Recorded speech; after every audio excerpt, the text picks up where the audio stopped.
कल्पतरुर्भ्यश्च कृपा सिन्धुर्वैव च पतितानं पावनेभ्य वैष्णवेभ्य नमो नमः।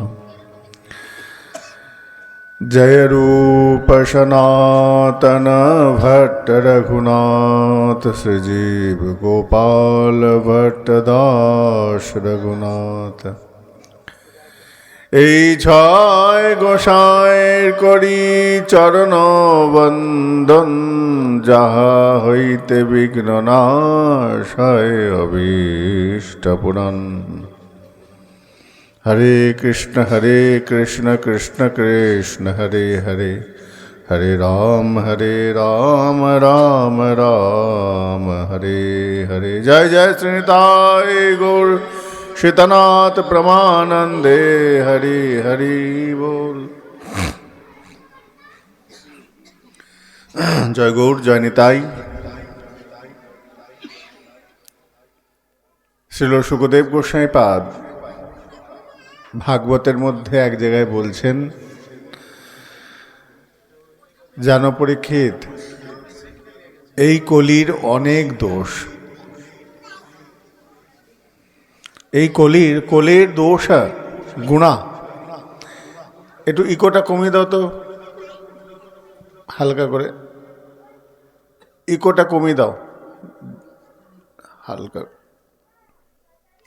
মেশিনের ওখানে। তো মহারাজ পরীক্ষিতকে, এই মাইকম্যান কে আছে, একটু ইকোটা কমাতে বলো না।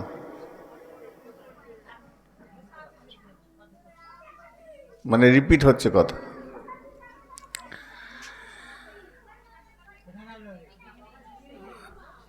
সে ট্রেনে মাইকে, যেমন ট্রেনে গানগুলো হয়, একই গান বারবার রিপিট হয়, সে ট্রেনে গান করতে করতে যায় ইকো, ওই রকম লাগছে। আচ্ছা, যাই হোক, সুখদেব গোস্বামীপাদ বলছেন, হে পরীক্ষিত, এই কলির অনেক দোষ। দোষ এত দোষ গুণে শেষ করা যাবে না, প্রচুর দোষ। কিন্তু একটা বিশেষ গুণও রয়েছে। শত দোষের মধ্যে একটা বিশেষ গুণ এর মধ্যে রয়েছে। কিরকম না, এই কলিযুগের মানুষ সত্যি কথা বলে না, স্বার্থন্যাসী, সুবিধাবাদী, নিজের সুবিধা ছাড়া এক পাও এক বিন্দু কোথাও চলতে চায় না। এই কলিযুগের মানুষ হিংসাকে পছন্দ করে, মিথ্যে কথাকে বলতে অহরহ পারে, সকাল থেকে রাত পর্যন্ত মিথ্যে বলতে পারে।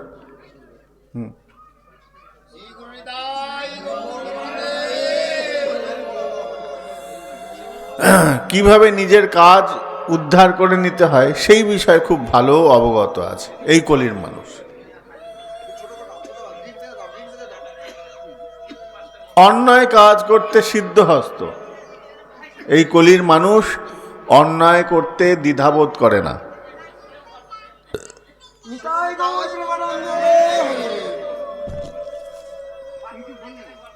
অন্যায় করতে দ্বিধাবোধ করে না, এবং অন্যায় করার পর সেটা বুক ফুলিয়ে সমাজের সঙ্গে দেখায়। সুখদেব গোস্বামীপাদ বলছেন পরীক্ষিতকে, জানো পরীক্ষিত, এই কলির অসংখ্য দোষ, দোষে দোষে পরিপূর্ণ, অসংখ্য দোষ। অসহায় মানুষকে অত্যাচার করা অন্যায়। সত্যম নাস্তি, কেউ সত্যি কথা বলে না, সত্য শৌচ দয়া নাস্তি, এগুলো নেই। মানুষ ধর্ম পালন করে না, অধর্মকে আশ্রয় করেছে। এই কলির প্রভাব এমন। কিন্তু এই কলিযুগের একটা বিশেষ গুণ কি জানো? বলে, কি গুণ প্রভু? না, বিশেষ গুণ হচ্ছে তৎ হরিকীর্তনাথ। যদি কেউ হরিনাম সংকীর্তন করে তাহলে পরে সে অনেক অনেক অনেক দুঃখ থেকে মোচিত হতে পারে। দুঃখ মোচন হয়ে যায়, মুক্তিও পেতে পারে। এই হরিনামের কৃপা একমাত্র কলিযুগকে বিশেষ গুণে গুণান্বিত করেছে। এখন এই কলিযুগে আমরা হরিনামকে যেমনভাবে পাই, হরিনামের যে গুণ, যে ক্ষমতা, যে শক্তি বহন করে হরিনাম, আমাদের কাছে সেটা খুব তুচ্ছ হয়ে গেছে। আসলে এটা তুচ্ছ বস্তু নয়। এই হরিনাম সংকীর্তন মহামূল্যবান। বললেন সত্যযুগে, ত্রেতা যুগে, দাপর যুগে যা যা মানুষ পায়নি, কলিযুগের মানুষকে দেখে সত্য, ত্রেতা, দাপর এরা হিংসে করে। এরা মনে মনে ভাবে যে আমরা এত পরিশ্রম করেছি, এত পরিশ্রম করছি, তাও পাচ্ছি না, আর কলিযুগ সামান্য কিছু করেই পেয়ে যাচ্ছে। কলির যেমন সুবিধা আছে তেমনি অসুবিধা আছে, যেমনি অসুবিধা আছে তেমনি কিছু বিশেষ গুণও নিয়ে কলি এসেছে।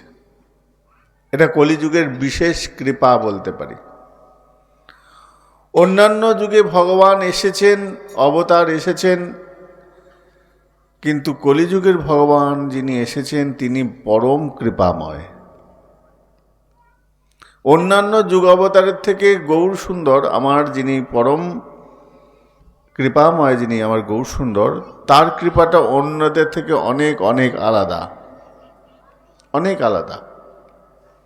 তার কৃপার ধরনটাও আলাদা, কৃপা করার পদ্ধতিটা আলাদা, নিয়ম প্রণালী সব কিছু আলাদা। দাপর যুগের ভগবান যিনি ছিলেন,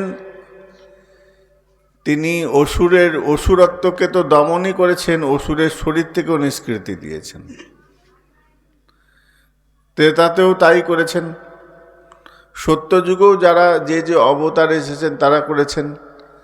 কিন্তু কলিযুগের বিশেষ ভগবান, বিশেষ অবতার যিনি, তিনি এই শরীর থেকে ওই পাপরূপী আসরিক প্রবৃত্তিকে ধ্বংস করছেন।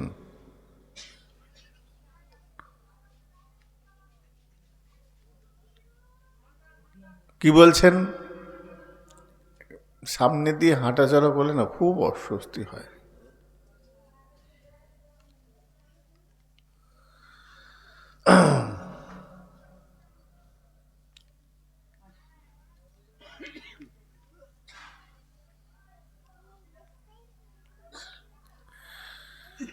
প্রভু আমার বলছেন, রাম আদি অবতারে ক্রোধে নানা অস্ত্র ধরে অসুরের করিল সংহার, এবে অস্ত্র না মারিব, প্রাণে কারে না মারিব, চিত্ত শুদ্ধি করিব সবার। তা প্রভু একদম সাদা মাটা কথায় বলে দিলেন, আমি কাউকে প্রাণে এবার মারব না, কাউকে হত্যালীলা হবে না, রক্ত ঝরবে না, কারুর শরীর থেকে প্রাণ বেরিয়ে যাবে না, কিন্তু আমি কৃপা করব। কিভাবে কৃপা করবে? না, চিত্ত শুদ্ধি করিব সবার। এখন ভালো করে বোঝার চেষ্টা করবে। একটা অসুর তখনই হয় যখন তার চিত্তটা আসরিক প্রবৃত্তি হয়ে যায়। শরীর যদি অসুরের মতন দেখতে হয়, মনটা যদি তার কোমল হয়, তাকে অসুর বলা যাবে না। শরীরটা আসরিক হতে পারে, কিন্তু এরকম অনেক আসরিক চরিত্র আছে যারা ভগবত সেবায় নিজেকে শরীর জ্ঞাপন করে দিয়েছেন। আবার অনেক মানুষের মতন শরীর, কিন্তু অসুরের মতন আচরণ। কেন? তার চিত্রটা অসুরের মতন, আসরিক প্রবৃত্তি। তা প্রভু বলছেন, চিত্তশুদ্ধি করিব সবার। সত্যযুগে অসুর এবং দানব আলাদা লোকে থাকত। ত্রেতায় গিয়ে এক লোকে এসে উপস্থিত হলো, রাবণ, ভগবান রামচন্দ্র। দাপর যুগে এক পরিবারের মধ্যে সে অন্তর্ভুক্ত হলো। দেখো, এদিকে যুধিষ্ঠির ধর্মরাজ, এদিকে দুর্যোধন, এক পরিবারের মধ্যে অন্তর্ভুক্ত। ভগবান শ্রীকৃষ্ণ জন্মেছেন তার বংশেই, তার পরিবারেরই একজন সদস্য ছিলেন শিশুপাল। দানব এবং অসুর একই পরিবারের মধ্যে অন্তর্ভুক্ত। এসে গেল কলিযুগ। বলছেন কলিযুগে এক শরীরে দানব এবং দেবতা একসঙ্গে বিরাজ করছে। একই শরীরে দানব এবং দেবতা, আসুরিক প্রবৃত্তি এবং দেব প্রবৃত্তি দুটো একই শরীরে বিচরণ করছেন। কারোর মধ্যে আসুরিক প্রবৃত্তি বেশি, সে আসুরিক শক্তিকে আশ্রয় করেছে, কেউ হয়তো দেবতত্ত্বকে আশ্রয় করেছে। কিন্তু বর্তমান কলির প্রভাব বেশিরভাগ, 100-র মধ্যে প্রায় 90 ভাগই এখন আসুরিক প্রবৃত্তি। কেন? জীবের লালসা, কানের লালসা, চোখের তৃপ্তি, এগুলো সব আসুরিক প্রবৃত্তির দিকে টানছে। তো আর আসুরিক প্রবৃত্তি কি করে? সব দিকে খারাপের দিকেই নিয়ে যায়। তাই কলিযুগে দেখবে মাতালের প্রভাব বেশি। কলিযুগে হাতে ছুরি নিয়ে তাড়া করে যারা, তারা হয় সম্মানিত। যে লোকটা 50-60টা খুন করেছে তাকে সবাই মালা দিয়ে অর্পণ করিয়ে বেশ বড় স্টেজে তোলে, এটা কলির নিয়ম। যে লোকটা স্মাগলিং করে তাকে দেখবে সবাই দুর্গাপুজোর স্পেশাল গেস্ট হিসাবে নিয়ে আসে। কোনো ভক্ত সাধুকে তারা প্রাধান্য দেয় না। যত চোর ডাকাত এদেরকে মানুষ ডাকবে, এটা কলির প্রভাব। যেখানে যেখানে দেখবে এই রকমের প্রভাব, মনে করবে সেখানে কলি প্রবেশ করে গেছে। যদিও কলি সর্বত্রই বিরাজিত, কিন্তু অনেক জায়গা আছে যেখানে কলি প্রবেশ করতে পারে না, বিশেষ কিছু কিছু জায়গা আছে। তো বলছেন চিত্তশুদ্ধি করিব সবার। মহাপ্রভু বলছেন আমি এই বিশেষ একটা দান দেব, চিত্তশুদ্ধি করিব সবার। তো কলির অনেক দোষ, কিন্তু একটা বিশেষ গুণ এই হরিনাম সংকীর্তনের মধ্যে প্রভু, যেটা খুব খুব নগণ্য মনে হয় আমাদের কাছে, খুব সাদামাটা মনে হয়, কিন্তু এই সাদামাটা নয়। আমরা যে মহামন্ত্রকে এত সাধারণ ভাবছি, এর ক্ষমতা অসাধারণ। এখন একটা বাচ্চা ছেলে রাস্তা দিয়ে যেতে যেতে যেতে যেতে দেখছে কি একটা গজমুক্তা। তো ছেলেটা, মেয়েটা, বাচ্চাটা নিয়ে খুব আনন্দ, এত সুন্দর নতুন খেলনা পেয়েছে। এখন ওই পাশ দিয়ে একজন স্বর্ণাকার যাচ্ছিল, সে বাচ্চাটার হাতে দেখছে, আরে এ তো মহামূল্যবান জিনিস। এখন বলছে মা ওটা দাও। বলছে না, দেবো না। কোনো মতেই দেয় না। তখন করতে কি লোকটা বাজার থেকে 100 টাকার চকলেট কিনে নিয়ে আসলো, নিয়ে বাবা ওইটা দিলে তোমাকে এটা দেবো। তা বলছে এটা ফেলে দিল। ও তো চেটে দেখলো, জিভে কোনো স্বাদ নেই, ফেলে দিল পুতুলটা। দাও চকলেটগুলো বেশ মিষ্টি, জিভ দিয়ে চেটে চেটে খাচ্ছে। ওই স্বর্ণকার জানে যে ওটা জিভ দিয়ে স্বাদ না পেয়ে গেলে ওর মূল্য প্রচুর, ওটা দিয়ে অনেক চকলেট কেনা যাবে। আমি 100 টাকা খরচা করি, আমি লক্ষ লক্ষ টাকা ইনকাম করতে পারবো। তো বাচ্চাটা তখন করলে কি পাথরটা ফেলে দিল, আর চকলেটগুলো নিল, ও গিয়ে ওই মুক্তাটা কুড়িয়ে নিল, যা মার্কেটে প্রচুর মূল্যবান। তো এই হরিনাম সেই মূল্যবান বস্তুর মতন। এখন যারা এই মহামূল্যবানকে বাচ্চা শিশুর মতন হাতে দিয়েছে, অনেকে সেটাকে আচরণ ব্যবহার জানে না, রুচি জানে না, কিভাবে সেটাকে ব্যবহার করতে হয়, এর মূল্য কতটা সে জানে না। সে বাচ্চা ছেলের মতো জিভ দিয়ে চাটছে, ছুঁড়ে ফেলে দিচ্ছে। কিন্তু হরিনামের গুণ তো বিশেষ, বিশেষ ক্ষমতা সম্পন্ন।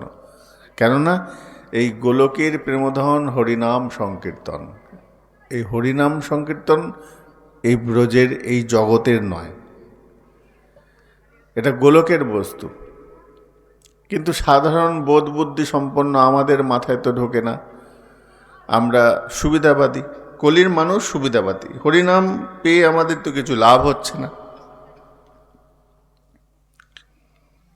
হরিনাম সংকীর্তন, এই অনুভূতিটা আস্তে আস্তে আত্মসংযম এবং ইন্দ্রিয় সংযম এবং মনের শান্তিকে ফিরিয়ে আনে।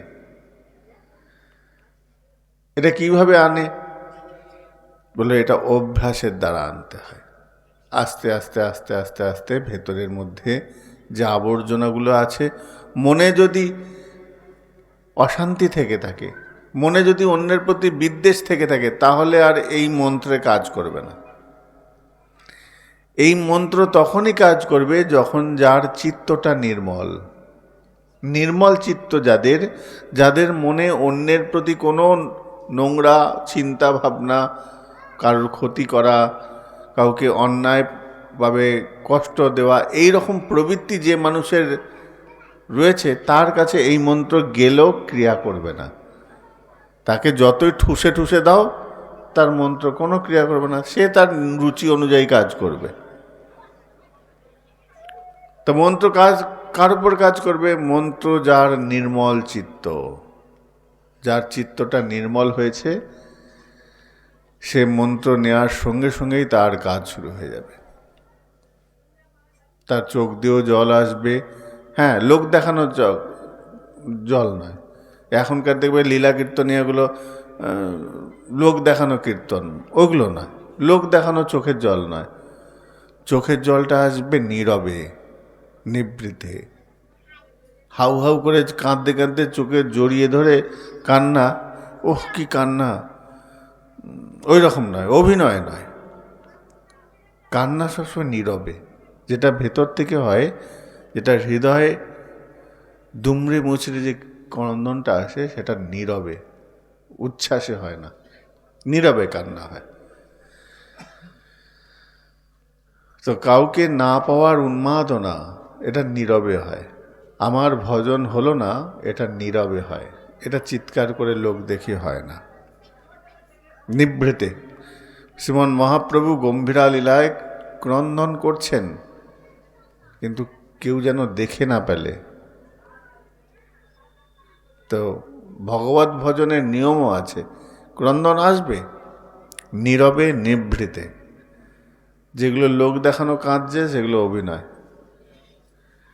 ভজনের স্পৃহা তাকে কাঁদতে বাধ্য করবে, কিন্তু সেটা একাকী ঘরের মধ্যে। আমার হলো না, আমার ভজন হচ্ছে না, আমার গৌর পাওয়া হলো না, আমার রাধা পাওয়া হলো না, আমার গোবিন্দ পাওয়া হলো না, এই যে আক্ষেপটা, এটা লোকে ওই ভরা আসরে হয় না, কখনোই হয় না, হতে পারে না। যদি ভরা আসরে হয়, তাহলে মনে করো প্রতিষ্ঠা, কিছু পাওয়ার কোনো দুঃখের অনুসেচন এসেছে, তার থেকে বিকার এসে এই অনুভব এসে অনেকে কাঁদে, অনেকের কান্না এমনি এসে যায়, আবার অনেকে ভাবে এসে যায়। কিন্তু খুব রেয়ার কান্না আসা, অনেক কষ্ট করে আসে। ভাবের আমার হলো না, এটা বেশিরভাগ অন্তরে অন্তরে বিকার ঘটে।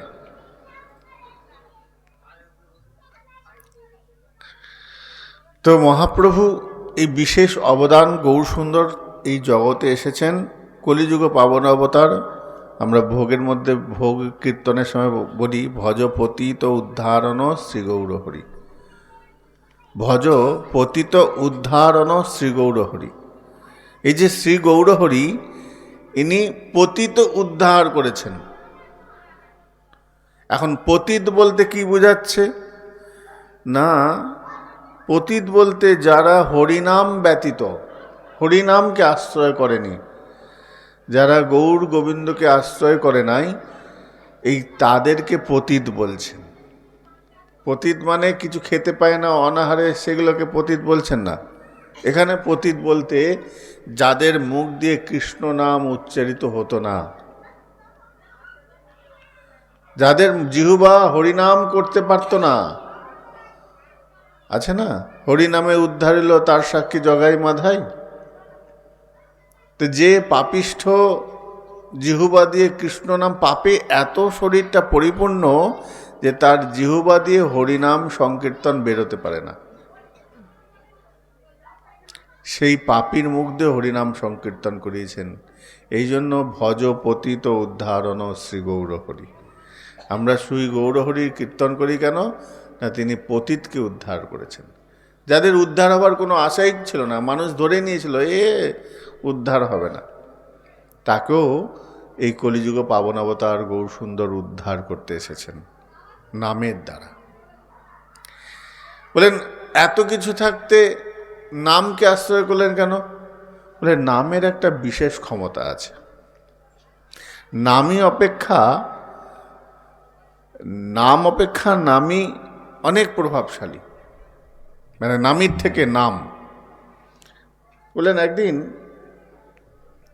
একদিন রামচন্দ্র বসে আছেন, বসে বসে ভাবছেন, দেখেছো আমার কি ক্ষমতা, হ্যাঁ আমার কি ক্ষমতা, আমার নাম পাথরের মধ্যে লেখা হয়ে যাচ্ছে, পাথর জলের মধ্যে ভাসছে, না জানি আমার কত ক্ষমতা। রামচন্দ্র মনে মনে ভাবতে ভাবতে এটা পাথরকে নিয়ে এরকম করে বলছেন, তাহলে আমি এই পাথরটাকে নিয়ে দেখি।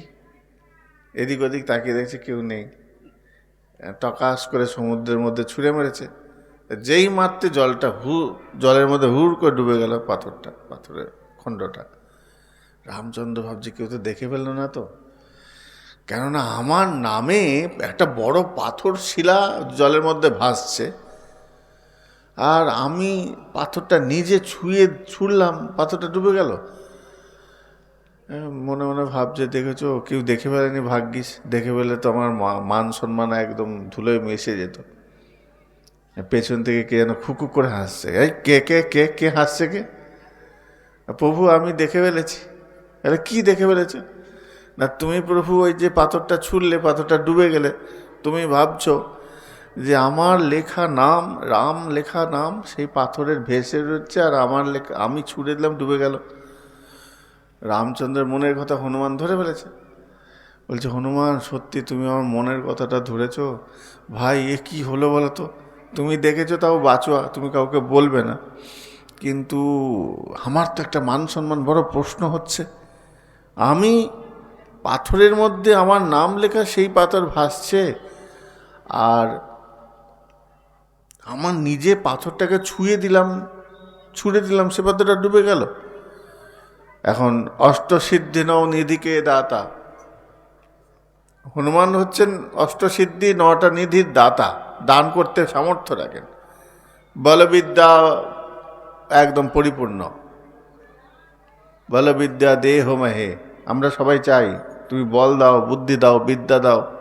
হনুমান হচ্ছে সর্বদাতা। তো প্রভুকে এরকম বিষণ্ণ মনে দেখতে হনুমানের তো মনে কষ্ট হচ্ছে। হনুমান বলছে, প্রভু একটা সিদ্ধান্ত আমি বলবো। বলে কি? বলে কেন পাথরটা ডুবে গেল?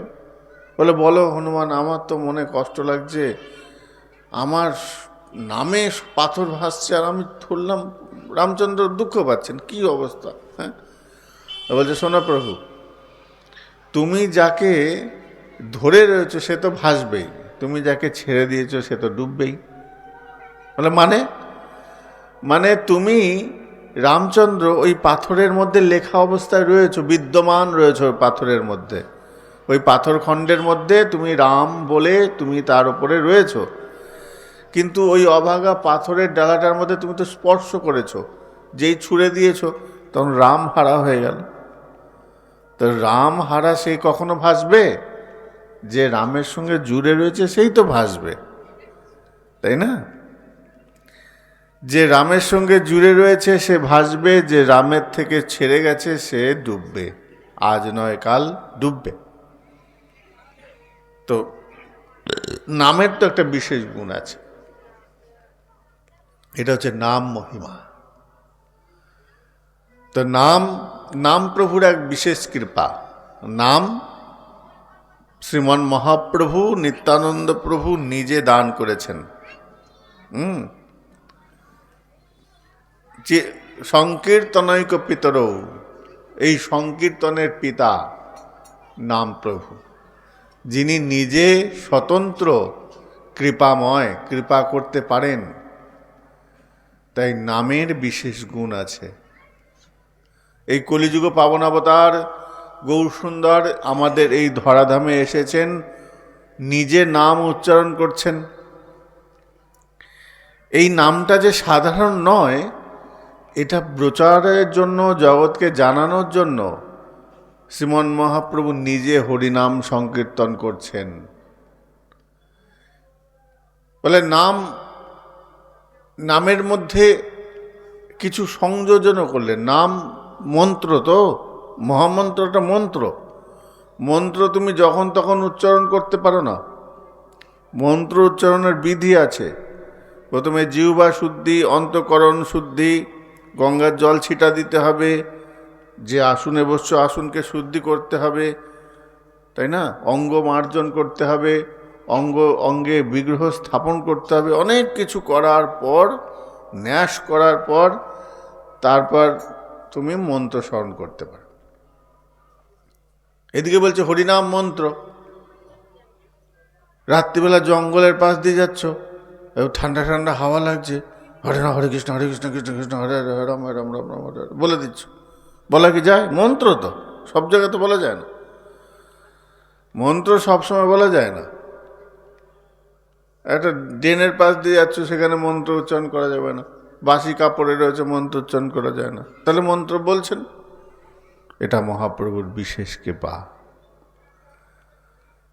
এই জন্য করুণায় অবতীর্ণ কালো, শ্রীমন মহাপ্রভু করুণা করে জগৎকে আবির্ভূত হয়েছেন। এই জগৎকে সেই বিশেষ উপহার দিচ্ছেন, নামরূপী উপহার, যেটা আমরা কোনোদিনই প্রাপ্ত নয়, আমরা কোনোদিনই পেতাম না যদি গৌর সুন্দর না হইতো। পদকর্তা বলছেন, যদি গৌর না হইতো কেমন হইতো, কেমনে ধরিতাম দে। যদি গৌর সুন্দর না আসতেন, এই যে এত স্বাভাবিকভাবে তুমি নাম করতে পারছো, এটাও এই অধিকারই আমরা পেতাম না। এই যে মহামন্ত্র খাইতে শুইতে যথা তথা নাম লয়, দেশকাল নিয়ম নাই, সর্বসিদ্ধি হয়, কোথায় পেলে? কে দিল? গৌর সুন্দর দিয়েছেন। উন্নত উজ্জ্বল রসাম। আমাকে আমি ওই কানাই বলে মন্দিরে একজন সাধুমা এক মা বলছে আমার বাবা, আমার তো গৌর উপলব্ধি হয় না, আমার তো রাধা কৃষ্ণের প্রতি টান। না, তুমি রাধা কৃষ্ণ পেলে কোথায়? হ্যাঁ, বলে তাহলে কি আমি যুগল পাবো না? বলে পাবে, তুমি যুগলের কৃষ্ণ পাবে, কিন্তু সেই যুগল পাবে না যে রাধা কৃষ্ণ মিলিত তনু আমার গৌর সুন্দর যে আস্বাদন দিয়ে গেছেন, সেই স্বাদে পাবে না, স্বাদের পার্থক্য হয়ে যাবে। একজন বিশেষ রাঁধুনি বিশেষ পদ্ধতিতে রান্না করে তোমাকে যে উপহারটা দিচ্ছে, সে এসে গেছে, আচ্ছা, সেই পদ্ধতি পাবে না, পাঠিয়ে দেয়। তাই গৌর সুন্দর যেভাবে যে রন্ধন করে দিয়েছে, সেইটা করতে গেলে তোমাকে গৌর আনুগত্যে যেতেই হবে। আমরা গৌড়ীয় বৈষ্ণব সম্প্রদায় যারা রয়েছেন, তারা গৌর আনুগত্যে, গৌরকে আদর্শ করে, গৌরকে প্রেমের কাণ্ডারি তিনি আমাদের যুগল আশ্রয় করাবেন। যদিও তিনি অনন্য, আলাদা নন, তবু তিনি যে ধারায় চৈতন্য জানাইয়া করলেন, শ্রীকৃষ্ণ চৈতন্য, যিনি কৃষ্ণের চেতনা এনে দিয়েছেন আমাদের মধ্যে। আমরা তো গৌরবাসী জানতাম না। তাই যদি গৌর না হইতো কেমনে হইতো, কেমনে ধরিতাম রে। এই হরিনাম সংকীর্তন আমাদের গৌর সুন্দরের অবদান। আজকে এখানে বিশ্রাম রাখি।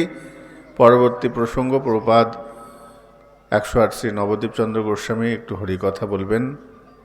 আমাদের মধ্যে আসছেন প্রভু, উনি এরপরে প্রসঙ্গটা বলবেন। জয় গৌর, জয় নিতাই।